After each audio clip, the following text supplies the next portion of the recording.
Hello, welcome to a new episode, everyone. On today's episode of Welcome to the Winner Circle, alongside co-host Bianca Léger, we interview a mother, a wife, COO of the Corker Collective, VP of International Coaching Federation, the Vancouver chapter, and one yoga teacher leading out of One Yoga North Vancouver. Welcome to the Winner Circle, Cecily Elmas. Thank you. Hi, everyone. Hi, Derek and Bianca. Hi, thank you for being here. I'm so excited to get to know you. Yes. Thank you for having me. It's a real honor. It's an honor for us as well. And the goal with these episodes is to uplift, inspire, and empower all those tuning into this frequency, to this vibration. And the first question is a very positive one, as all these questions to come, really. And that is, right here, right now, what do you love about your world, Cecily? Oh, gosh. You'll notice that I write questions down so I really hear them. So know that that's what I do in my process. What do I love about my world right now? There's so much that I love, from, the minute that I wake up to the minute that I go to bed. And what I love is that it's a real place to thrive, to try new things, to have the freedom, explore. I have a lot of play in my life, a lot of new perspectives, and I feel like every day I have an opportunity to grow. Beautiful. Another question that we like to ask all our guests right off the bat is pertaining to their mission. And this mission serves as our North Star that guides us in all that we do, whether that be our personal lives or professional lives and everywhere in between. This is our compass. And it's something that could be always changing. But in this moment, right now, what would you say your overarching mission and all the things that you do, Cecily? Oh my gosh, that's a big question. When you were asking it, one of my missions is like raising kids and being a mother that demonstrates what it's like to live into your passion. So my passion of coaching, my passion of being a leader in an organization, working not hard, but working because I choose to. And I actually do like working hard. And I talk about this with my partner all the time, Steph Corker. I'm like, there's so much with hard, because if it's easy, then maybe it's boring. Like, who knows? So I do like challenges. So my mission, I would say, is to spread power and uniqueness as an individual human in the world, and spread it everywhere in my life, that I believe everyone has a choice. And that they have the opportunity to thrive in their lives. So one thing that struck me is your passion for working hard. And I feel that could be a very slippery slope for some, if not handled with balance. So how do you yourself and also advise those that you coach and that you lead on balancing that desire to work hard, a message that has been kind of told to us from before we're even born, a societal message of work hard, work hard, work hard. How do we work hard while maintaining that balance and allowing us time for stillness, a balancing of the doing and the being, and how do you bring that together? It's such a great question. So we all have our unique interpretation of each word. And so hard to me is not all the time and with friction. And I think that the world is created hard as do it all the time and work long hours and forget about who you are and your identity, give up everything you want. So that is not my definition. My definition is more work for the things that you care about and do your best. And don't ever do it halfway. If you really want to do something, you have to think about it. You have to manifest it. It has to become a part of you. So what are the things that you care about? Well, I'll start, when we talk about the hero's journey and you shared a little bit with me about it, the first thing that I really cared about in my life when I was little was becoming a dancer. And it was like, I have 3 sisters and I witnessed them dancing and then I witnessed them leaving it. And I was like, I'm going to stick with it until I feel complete. And so I really cared about dancing. And what I realized later on is that was self-expression and movement. I really care about, because I'm intuitive, so I really care about how my body interprets things. And self-expression, because movement is a way to express yourself. And when we're little, like our prefrontal cortex doesn't get developed till we're 17. Don't quote me on that, but somewhere around there. And so movement was a way for me to express all of my feelings if I had no words for them. I also care about people living a really bright life, but that doesn't mean that it's the false positivity or what toxic positivity people are calling it. A coach colleague called it like positive rainbow. It was like, people think that people are so positive, and it's like, no, also let's look at the dark, but move towards it, and not with fear. Let's move through the dark because it'll make our lives richer. Oh, Derek's probably gonna have, he's got an upcoming question for you, but I want to ask about the link between yoga and dancing for you. How did you kind of move from being invested in dance to practicing yoga and teaching that? What did that look like? Oh, I love talking about it. So thank you for asking. So I became a professional a modern contemporary dancer, a modern dancer in Ottawa. And I danced until about 25. I was a professional dancer at 20. I moved away from my home. I went and I lived there. And one summer I went to New York to dance at one of the schools out there. And I got so bored. And I was up at like the top floor of this building. It was a big dance company. And I just was in the dance class going, there has to be more out there. And so I went and I found the Jivamukti Yoga Center. And back then we didn't have phones, right? So everything was like on a map, a piece of paper map, like navigating through New York was very interesting. I love it. And going up this tall building, and the elevators open, and all of a sudden there's like this buzzing studio that I was like, where am I? It's like Alice in Wonderland. Yeah. And I did this sweaty class, mat to mat, and the owner of, who started Jivamukti Yoga was there blasting his music, just yelling at us to like face our fears in a headstand. And I went up into a headstand, and that was like a pivotal moment in my life going, this is the path I want to walk now. And so then I went back, for one more season of dancing, and I had to make a big choice to quit. And I just started walking this really beautiful path of yoga, and I've never stopped.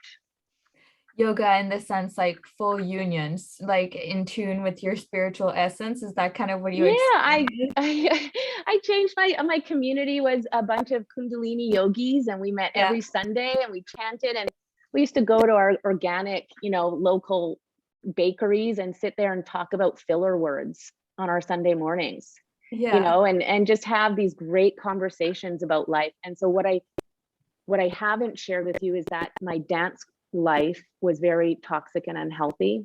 And I don't want to go deep if that's not what this podcast is about, but there was a very unhealthy life that I was living, and it could have gone in it could have been the direction that I went in, and yoga brought me back to like this healthy lifestyle. So it saved me a bit. Yeah, I would like to take a look at that and just kind of talk about the challenges that you had in the dance world, because I think a lot of listeners could relate to witnessing other struggles, but then also seeing how they pulled themselves out of that and change their path by wielding choice, our greatest powers. Yeah, it's something I don't often talk about. So is there, maybe you ask me a question, then I'll because it's a big topic. So what specifically should I share here? The biggest challenge that you had in your dance life, and how you overcame that. Okay. I mean, I haven't talked about this that much. So, now that you've started it, I bet I will talk about it for the next decade and really get to the essence of it. Artists are, I'm going to actually say the word like really free spirits, free. And so each summer I started, early in my life in high school. I spent half my time dancing and half my time going to school. I was in a sports arts program. And each summer at early age, I made the decision not to hang out in the summer, but to go to dance schools. So I kept like going different places and dancing. And every time I went, I saw like new things in Toronto, the National Ballet of Canada. I remember walking in and seeing a lot of eating disorders. And that's the summer I decided I have to quit ballet. Not for me. It's not my life. So then I stepped into a world of modern dance with women with like hair everywhere and drummers. And I was like, this is for me. And then becoming a professional dancer, there's a lot of drugs. And so I like to explore to see like, what is that like? Like, can I dance and do drugs? And I did. I went into it hard. And it started to impact my dancing. Like I wasn't as sharp. I wasn't as mindful. And that was the summer where, there was a lot of drinking and drugs going on. And I would go to my friends' homes and they were ODing like on the ground. I had to call like save their lives. Wow. And I remember some of my friends were like, you got to get out of it, got to get out of it. And then it was like my family that intervened and said, you have to change your life. And so I did. And I'm so blessed because every time, eating disorders and drugs would come into my life, there was a moment of awakening to go, there has to be another way. There has to be another way. And so I guess the challenge is like being surrounded by community that sees you to say you're not alone, right? And there's another path here. Yeah. Thank you so much for opening up about that. I think it's such an important topic to talk about. So would you say you found that community in yoga as opposed to in the dance industry, it wasn't talked about with the people there?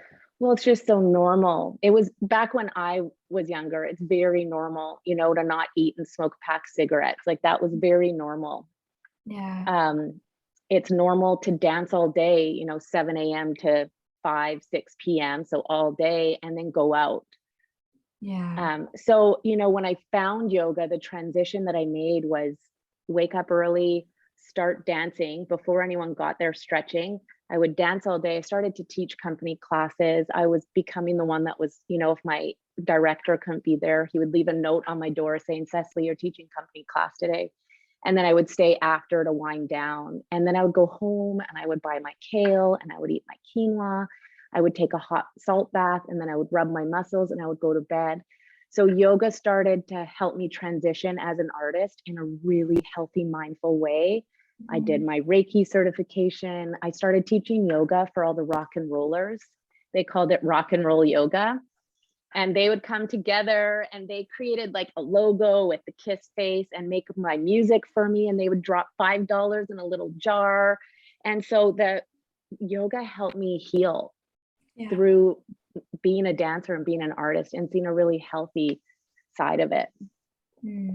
Thank you for sharing. Yeah, thanks for asking. So from my experience in the yoga world, that issue of eating disorders is not only in the dance world, that is also prevalent in the yoga world, particularly in my lineage of Bikram yoga, but it's everywhere in yoga still.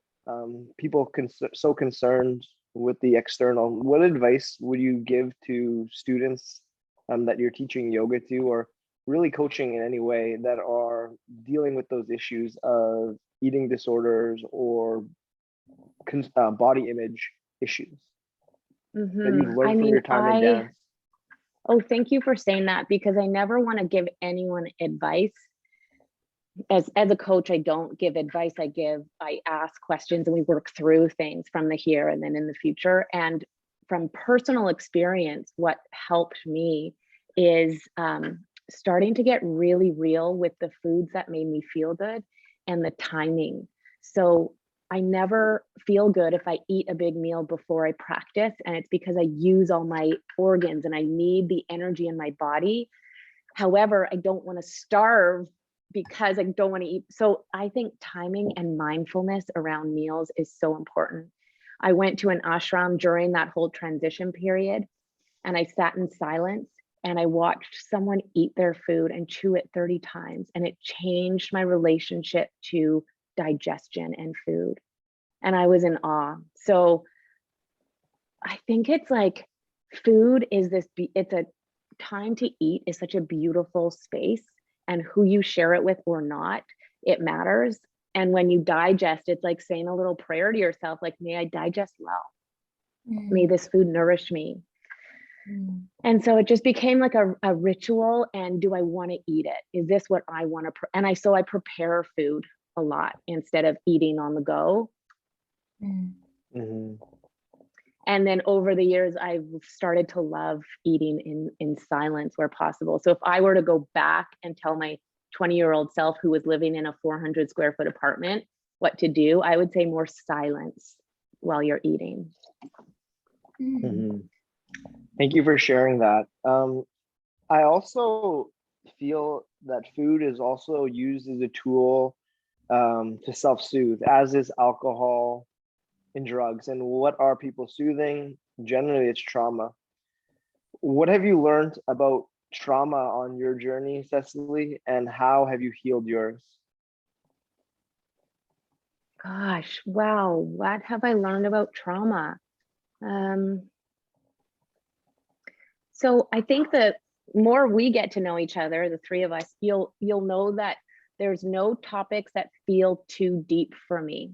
You know, and as a coach, like I share that with my clients, there's nothing that needs to be off the table. And I think it's because I've been through a lot of different experiences and seen a lot. And I never feel like I'm a victim. I also never go, oh, I'm responsible for that. So one thing that I've picked up along the way is boundaries. And I let the person own their actions. And I also let me feel, right? And I never go, oh, that's too many emotions, or that I can't feel that way. I go, wow, this is how I'm feeling, and that's valid, right? And I'm going to feel this until I work through it. And it might be ugly crying, or I might eat some salt and vinegar chips. So I think it's all like awareness. For people that have been through trauma, when I coach, definitely, if I'm not skilled to coach someone through trauma, there's some experts out there who are excellent at it. So it's always like, let's go find someone who will really help you or work with you. And if I work with them, then it's honoring how they feel. And then when they're ready, now let's move through it. Awareness is so key. Awareness is so key in order for us to create change in our lives. Before that awareness is brought up, and there's nothing we can do. But once that awareness is there, it's powerful, because now we have ability to create change. What is a recent awareness that awoken within you, Cecily? And what are you doing about it? A recent awareness. Oh my gosh. Awoken. I'm writing this. And then what am I doing?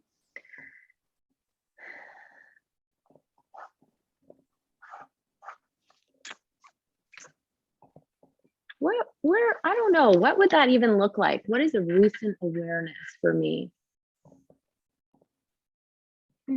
Well, okay. So I'll share some. Oh, Bianca, do you want to expand on it? Okay. Well, I was asking myself for if I would have examples, but I want to hear you out on your ideas. Okay, I love it. So recently, here's what I'm playing with. I mean, I always am learning and writing down.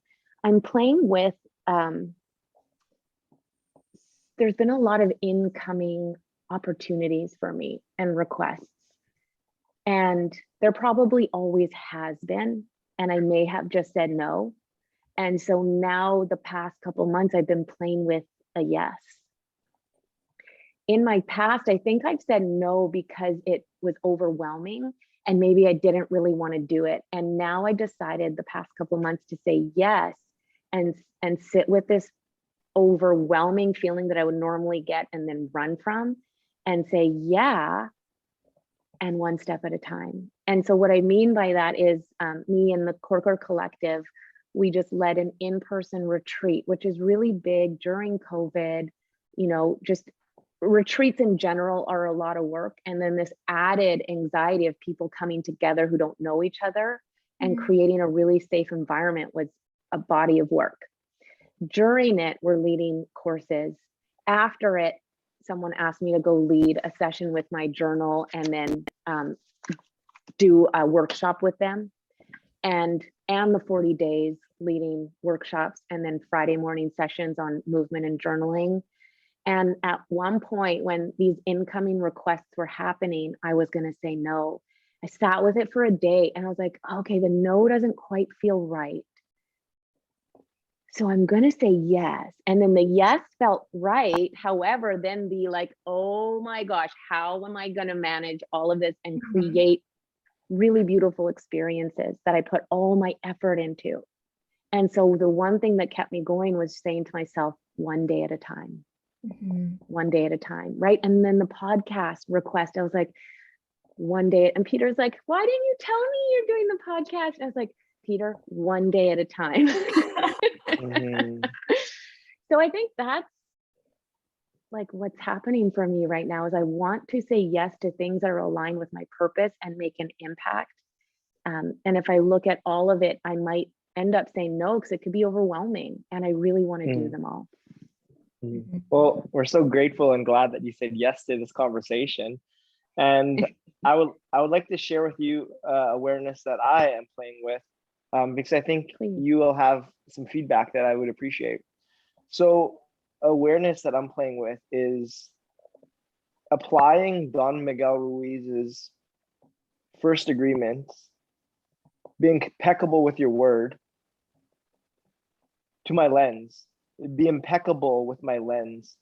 And so what I mean by that is there's always dark and there's always light, and I'm focusing my lens exclusively on the light.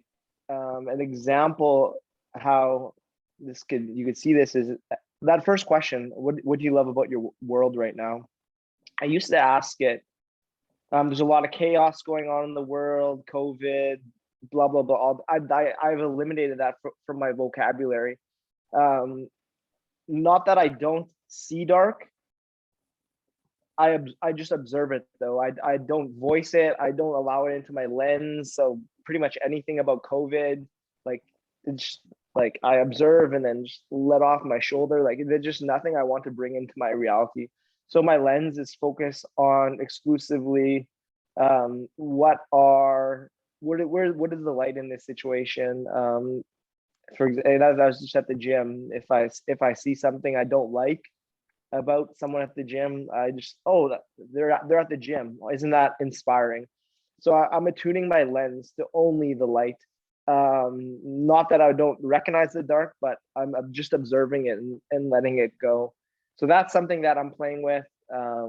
What are your thoughts on that? Because you mentioned about talked about the dark earlier in this conversation. And yeah, what are your thoughts on this awakening that I am creating and playing with? I love it. I mean, I would want to talk to you more about that for an hour just on that to really unpack it.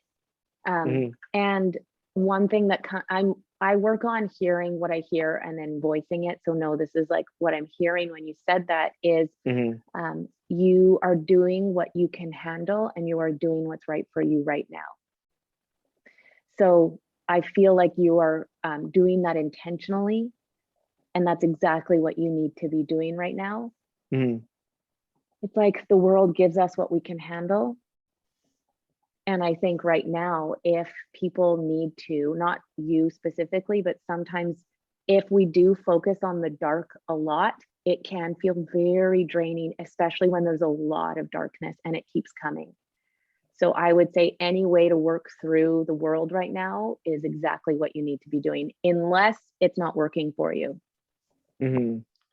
Yeah, no, it's working for me, and it's brightening everything up, and I just feel like we are manifestors of the reality we experience. So I just don't.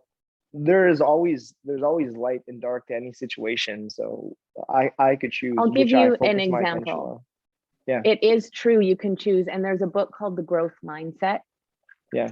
That if you haven't read it, it's incredible. And it does talk about, you know, the positive is the growth mindset. However, we don't want to become naive in thinking that is no dark. And our learnings, our trauma, our darkness, the darkness can teach us a lot about the light. So we don't want to avoid the darkness, because if you're avoiding, then what's there for you? What can't you see right now? What's too much for you to be in right now? Mm-hmm. So a little example, I was walking my kids to school this morning, and I was walking my dog, and he more walks me than me walking him. So he like yanks me, he's 70 pounds, and he went to the bathroom in the wrong place. And a man walked by and started screaming at me, just letting it go, right? And I went, oh, how unfortunate that, you know, there's so many different ways this could have played out. There's a moment where I go, I can't believe he's yelling at me right now. And then there's a moment right after that I went, and this happened. This is called my life. So in my day, I know that there's going to be high points. I also know there's going to be low points, and neither is good or bad. So what I've learned to do is just see them all as they are versus labeling anything as how exciting and how unfortunate, because then my energy will go like swinging. It'll be just too much for me. Mm-hmm, mm-hmm. No, I appreciate that. And like how my lens sees that situation is like, oh, isn't it great that he expressed himself? So that's how I'm trying to attune my lens. And that's what I'm working on. And how I'm going is, it's shitty that someone feels so angry about that, and I carry on. So I think because I don't ever want to be seen as naive in my optimism. Mm-hmm. Mm-hmm. And yeah, I love that you go there. I love that you go there. And I think I went there for decades, and now I'm like, not labeling it as shitty, let's say, but I'm saying like, and he yelled. Mm-hmm, mm-hmm. So let's examine a gem you've gleaned from going into your darkness, your personal darkness. What is an example of a gem that you've unearthed by exploring your personal darkness? Oh my gosh, that's such a great question. Can you ask it again? I just need to hear it. Sure. I'm just wondering, when you look back on your story, where is a time where you stepped into your darkness and you emerged with a gem, a learning that transformed your being and the person you are today?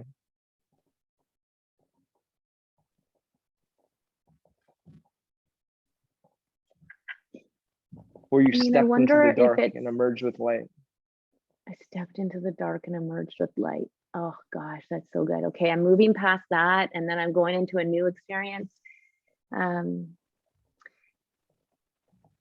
So I wonder if I'm just going to say generally the ego, you know, could be my darkness. The ego in a way that it's like angry and incredulous, and, you know, like I've had moments in my life where I've had to step into the darkness of, what do I feel like I deserve? What do I feel like is right? What do I feel like is wrong? And fighting, the fighting energy. And stepping out of that into this place of just more self-awareness and really being okay with not feeling so much in disbelief of humans, and feeling a lot more, I would say, a higher vibration of myself. And I did that through meditation. Like out of it came like, I need to get quieter. I need to be okay with everything, even if it's not okay. Like, how do I self-regulate? I have this like reaction that if I think that someone is doing harm to others and it's not okay, it's crossed a boundary, I will always stand up. Like, I become a tiger. And I've learned to not really fight or flight, that reactive. I've learned to quiet it so that I don't harm anyone when those feelings come up. And it's not often, right? It doesn't happen often, but it will happen maybe once a decade. So through meditation, sitting, awareness, and is that so? Like, great news, is that so? Bad, what unfortunate news, is that so? Really balancing out my feelings, not going numb, just being in awareness, like you said. Definitely sounds like something you practice over time. It's a skill in itself to, like, I feel like creating that distance with ourselves and seeing our automatic reactions that we would be inclined to kind of fuel, and then pausing and witnessing all that. So I imagine that it didn't come all of a sudden. It's kind of like you're building that skill. 100%. That's it. Over time, I've practiced forgiveness, which has been a huge game changer. The practice of forgiveness. And then also, is it kind? Is it necessary? Does it elevate the space? Is a huge kind of path, and my check-ins. Yeah. Well, a very who to go to if I need if I need a warrior. Yes, warrior. Put the practice aside. A very prominent character in every story is fear. What is your relationship with fear, Cecily? And what have you learned about that character in your journey? Gosh, Derek, these are such great questions. Oh my gosh. This is like a clearing for me, right? I'm like going into the past. So I have a lot of fear that, I want to say is hereditary, like it was passed on. And I worked on it over the years. Fear of fear of being unsafe, I would say. Like, safety is a big fear for me. Not so much in movement. Fear of movement is not a thing for me. I am brave when my motto used to be, I am as strong as the strongest person in the room. And if I wasn't, I would work on that. So fear doesn't go to doubt for me. You know how when we go into our negative emotions, they all string together and there's a pattern of it. So fear goes to like lack of safety for me. And then it doesn't go to anger. And like, where does it go from there? I think it just goes to like immobilization. So I've had to tell myself, the world is naturally kind, and there are some people that do harm. But my biggest belief is that everyone is kind. So when people would do bad things, I was always shocked and surprised. Yeah. So now my belief is the world is naturally kind, and there are some people, who can do harm. So I remember you saying you don't like to give advice. So I'm trying to figure out how to word this next question. Oh, okay. I can give you my perspective. Okay. So what perspective would you give to a hero on their path that are paralyzed to fear? They're stuck at that crossroads of should and must. The shoulds of society, religion, culture, their parents. telling them they should do this thing, where their must is that inner calling, that intuition, that heart feeling that is sending them a different way. And they're stuck.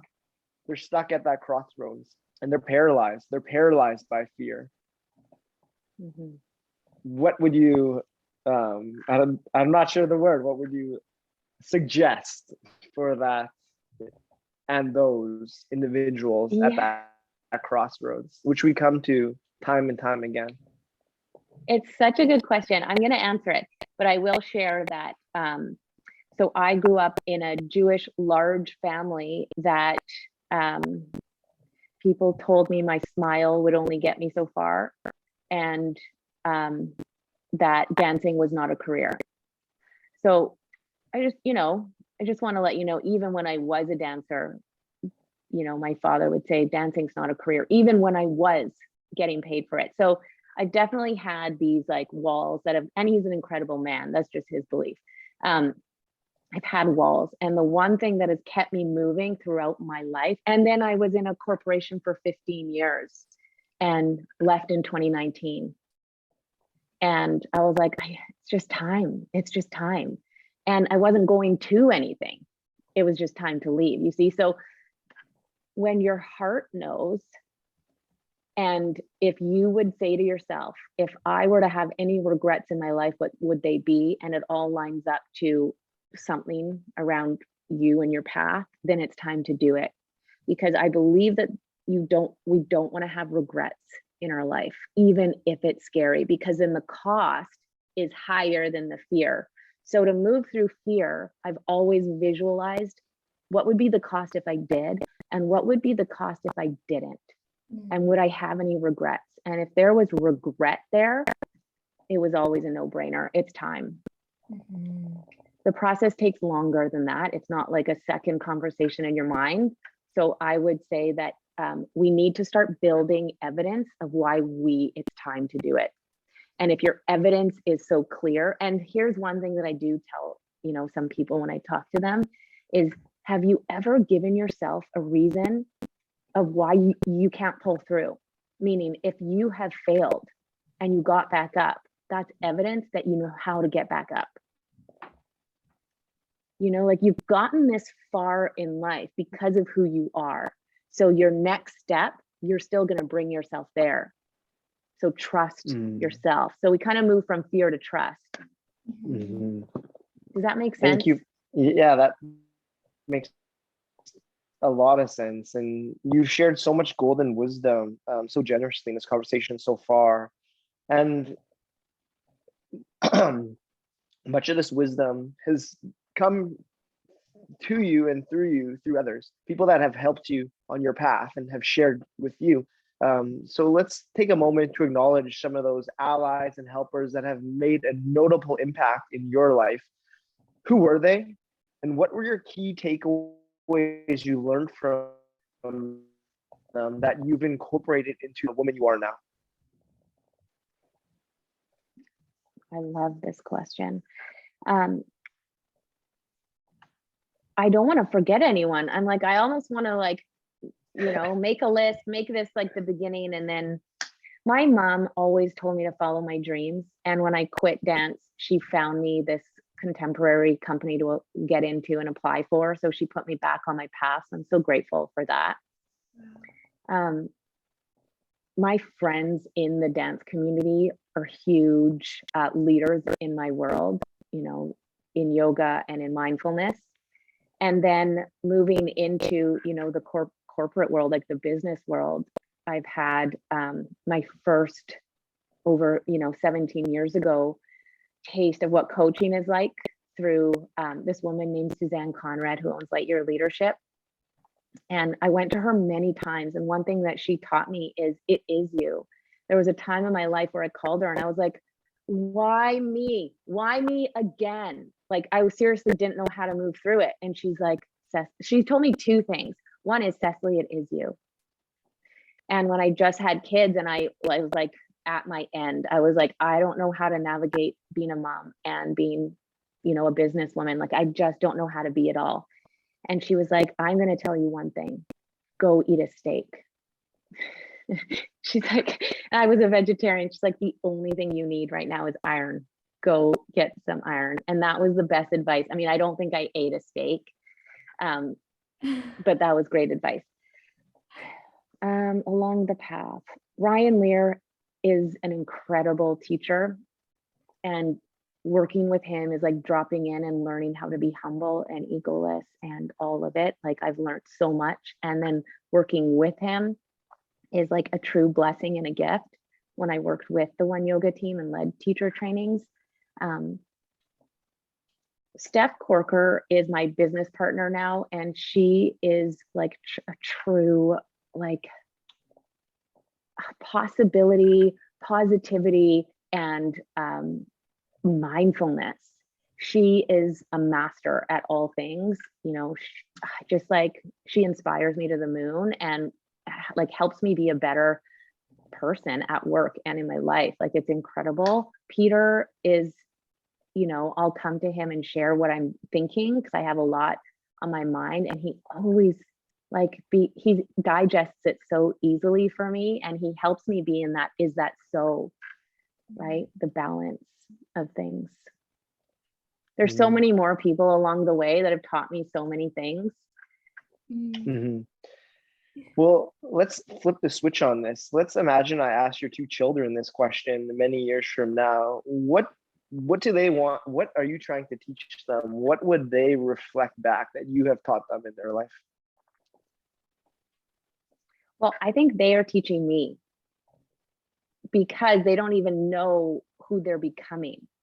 Do you know what I mean? Like, they are so aware. They're aware beings. I was in the car with my daughter using the maps, Google Maps, and I wanted to go a different way. And Luna, who's 9, looked at me and she goes, "Mom, trust the process." I was like, Wow. Okay, here we go. Oh, wow. You know, and my son, like, he just has really deep conversations with any adult. And that is always mind like opening for them. You know, my friend once said, "Your son just asked me when I'm going to start a family." You know, and she's like, he just knew, he saw into my soul. So I think that they're being brought up in a world that's very different than when I was brought up. And they are very aware human beings. Like, every night before bed, they're like, "Got to do my yoga poses." You know, Bodhi's going up into shoulder stand before bedtime. Wow. That's amazing. It's inspiring. Yeah. What I hope that I'm teaching them is to do what they want to do. And what I haven't yet taught them to do is to stay focused on it. So I hope I can teach them that whatever they want to go for, it takes work. Because right now, as a child who's 9 and 10, they're like, "This is hard," you know, and then they want to quit. And I'm like, stick with it. So I want to teach them to stick with it, because sometimes the world can be challenging. How do we do that? How do we stick with that thing that our heart is calling us to do? And it is hard, and the life is hard. How do we stick with it? Not only your kids, but your students, Bianca and I, anyone listening, and how do we stick with it? How do you? Yeah, it's a good question. One thing that comes to mind immediately is in our minds, if we see something right now that we really want to do, and then we go the step further to see now what would stop us from doing it. And sometimes what comes up immediately, so I don't know what comes up for you both, sometimes what can come up is failure. And then if you can go past that and go to, and so what? Yeah, you're going to fail, and now stick with it. Right. So I see like 5 to 6 failures, and then it's success. Whereas some people will stop at 1. And so one thing that I say in my mind to help me move through that, to remind me that it will be challenging and there will be things that come up, is this all you got? And then I go for it. Is this all you got? And then I go for it. You see? And so it just shows like we can handle it if it's important. Sometimes people mistakenly stick with things that they don't actually want to do. So if we want to call those goals that they don't want to do, they're looking good goals or should goals, then maybe you don't want to do it. Then take it off your list. Yeah. That makes sense. So throughout this journey, you've learned a lot about love. What does love mean to you, Cecily? I've learned a lot being with Peter. You know, we've been together for a decade. And it's unconditional. Love is, you know, and I've also like love with Peter is love, and love with the world is love. And I used to think that love was lust for everyone. And so I was very protective of it. And as I age and as I work with Peter, I'm learning that love is unconditional to everyone. Imagine if we all loved each other, right? And that's what I'm like, oh, everyone is love. And with my relationship and my family, with the kids and Peter, what I'm learning is that that is sacred, right? And we are family. It's like taking a family from when I grew up and then it's like extending my family out.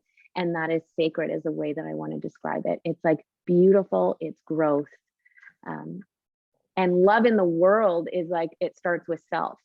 So if I don't love myself, it's really hard for me to love anybody else or accept it. And so I think what I'm learning through my journey is self-love and self-acceptance. And maybe I didn't love who knows? Like that's what I'm considering is maybe I didn't always love myself. Who knows? I'm just going to consider that because now I feel a lot of love for everyone.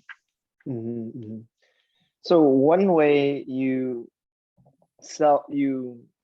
embody self-love and that you love on yourself is with your routines. You talked about you have wake-up routines, you have nighttime routines. Curious to hear about these and what are some foundational parts of your day that contribute to your self-love?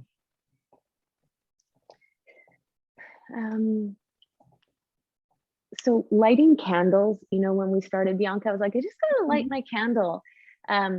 Morning time, I love to get on my mat and move and play music is so key for me. High vibe music. And then, you know, I'm down to 1 cup of coffee now because I've really moved into hydration. And so hydration is love to me. And, you know, Peter makes us juices when I'm working, you know, juices during the day, music, yoga, sweating, walking is, you know, so lovely. And then at night I read. So I read a lot of books. I read, I journal, and then I meditate. And then I go to bed. Thank you for sharing that. Stephen Pressfield, an author I really admire, he talks about a thing called resistance. And resistance is that negative force in the world that keeps us from fulfilling our dreams, that keeps us from getting on our yoga mat, that keeps us from limiting our coffee to 1 cup, that keeps us from meditation, that keeps us from lighting up that candle. What does resistance look like to you, and how do you overcome it when it arises? Because it's an ever-present force. It's a good question. I mean, I'm going to think about that. I wrote that down. And one thing that I use is the power of visualization. And when I visualize the impact that an activity has on me, it weighs more than not doing it. So right now, I've already felt what it feels like when I meditate regularly. I feel really clear and grounded, and I'm kinder. I'm really a nicer person. And that has a big impact. Then I visualize that energy and then I'll go meditate. Or when I think about the impact that coffee will have if I have 3 cups and like shaking or jittery, right? I know I don't want it. So I go to I see what will make me feel good, and I experience it as if it's already happening. Yeah, I think that's so very then it's profound. a no-brainer for me. Not only that, it seems like not only do you visualize it, but you also feel it. You'll feel how good you feel by going to yoga, or that you would have by meditating, or that you would have by a walk, and then that gives you that push you need to go do that. Beautiful. So we're nearing the end of our conversation, and this one here, and we like to ask all guests these final 3 questions, and we've come to that point, and they're all pretty big questions. So I'm very excited to see what comes up for you. The first one is, through all the highs and lows that is this journey of life, what has been the greatest life lesson that you've learned thus far that you feel called to share with us in this moment?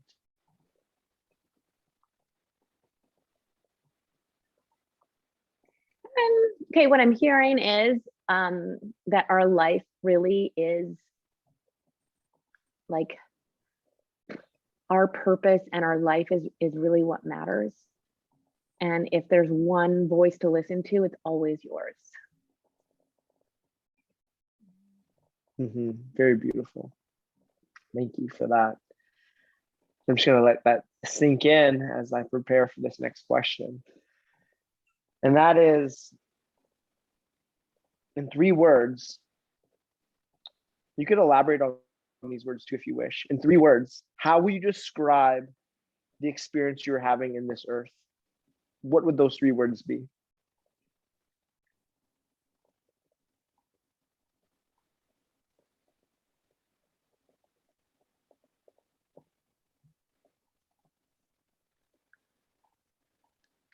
Okay, 3 words.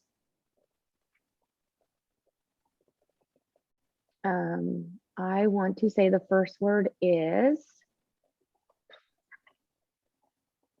I guess it's like expansive.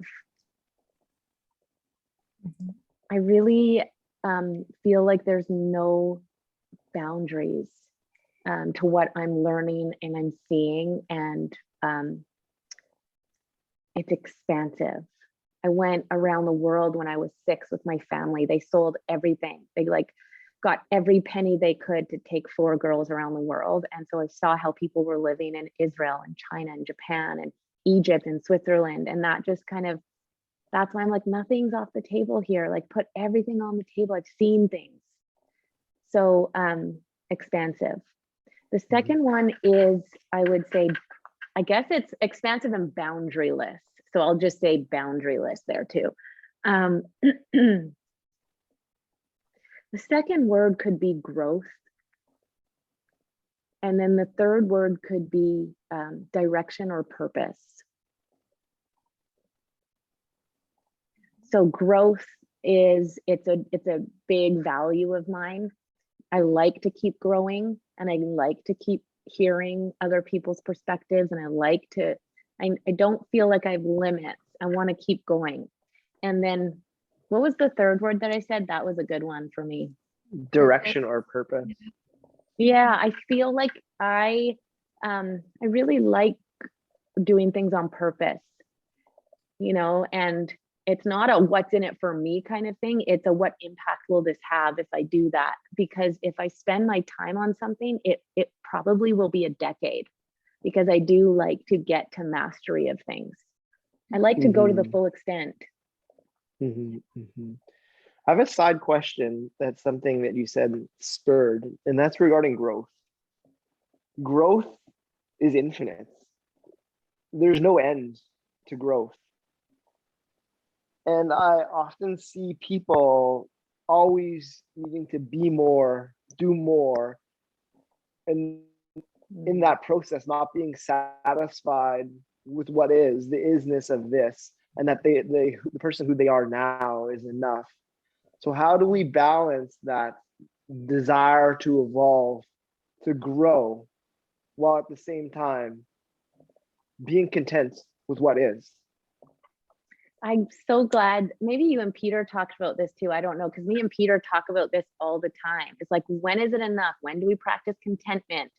And so this isn't futuristic growth. This isn't like, I'll be happy when, I'll be satisfied when. It's not those kind of things, this growth. I love here and now, and I'm so present with what is. And I'm going to look at, how can I evolve as a coach? How can I evolve as a yoga teacher? How can I evolve as a mother? You know, how could have I done that differently? And I think of my father, who's now in his late 70s, and he's pretty good, because we have some conversations where he needs to, you know, like change his perspective on things. and there's lots of boundaries, and I'm seeing him going, oh, okay, well, that's curious. But a lot of people get to a point where it's overwhelming. They're like, I can't learn the iPad. I can't learn. And then there could bring up a whole bunch of challenges in the world, right? So I see growth as like open to expanding or deepening, not so much going up and forward. Thank you for clarifying that. And that brings us to our final question. We spent a lot of time turning our lens on your past, and I'm going to use my magic powers to bring us into the future. I'm going to transform us into a time many years from now, and we're sitting alongside an 85-year-old Cecily Elmas. Who is that woman? Where are you? Who are you surrounded by? What are you doing? And what is the legacy that you've left here on your time in this reality plane?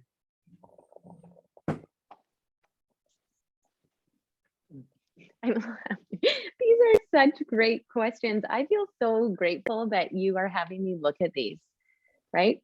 And on the spot. Okay, so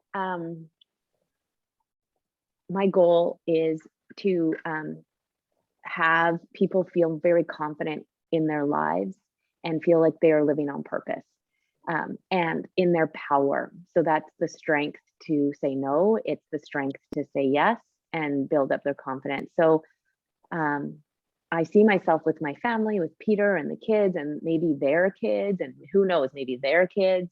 And we are in a space with a lot of space.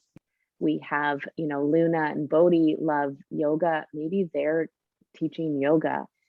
I have journals and books that people can use as tools and resources to support them in their journeys. And the legacy is that people are okay with all of their lives, and they feel like they have direction without searching, like without that grasping for more, that they're so present with what is, and they understand how to deepen and find their power. Beautiful. I just want you to sit with this queen for one moment longer. I want you to feel this 85-year-old Cecily in your heart and in your being. And I'm going to bring us back. I'm going to bring us back to this infinite now, this moment right here. And that 85-year-old Cecily, she sends you a message. What does she whisper into your ear?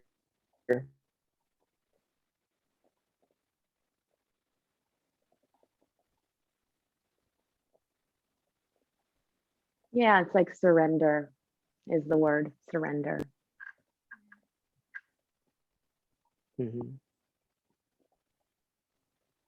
Thank you so much, Cecily. It's been a true honor to have you on and to witness all your sharings, and to, is great. To join you in the One Yoga community this past year, it's been a huge impact on my life, and it's been great to get to know you more and witness some more of your wisdom in this form. For those wanting to connect with you, they could find you at Cecily Elmas on Instagram, and you have links to everywhere else. That's it, yeah. There.